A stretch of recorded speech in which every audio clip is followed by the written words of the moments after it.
impamvu nkunda Imana si uko ngira ngo izandinde kurimbuka. Impamvu nkunda Imana si uko ugira ngo izandinde umuriro. Impamvu nkunda Imana ni uko indinda nkagira umunezero. Impamvu nkunda Imana ni uko impoza amarira na mwene muntu yanteye. Impamvu nkunda Imana, agahinda tuba twatewe n'abantu, Imana ikaguhanagura nta kiguzi utanze.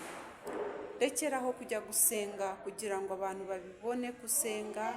Rekeraho kujya kuramya no guhimbaza kugira ngo wemeze abantu. Akira presence y'Imana maze wakire kubaho kwa roho nziza. Impamvu ngewe mvuga ibi ngibi ni uko nta mubabaro nigeze mbona ku Mana, ahubwo umubabaro nawukuye ku bantu.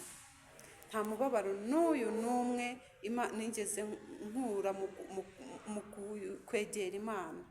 Oya, nta n'umwe. Nimureke dutekereze, duhindure imyumvire, twiyegurire Imana imbere mu mitima yacu. Mbere y'uko abantu tubibereka, tubanze turebe imbere muri twebwe ko twakira agakiza k'Imana. Imbere twumve ko roho zacu ziri kumwe n'Uwiteka, mbere y'uko inyuma tubigaragariza abantu.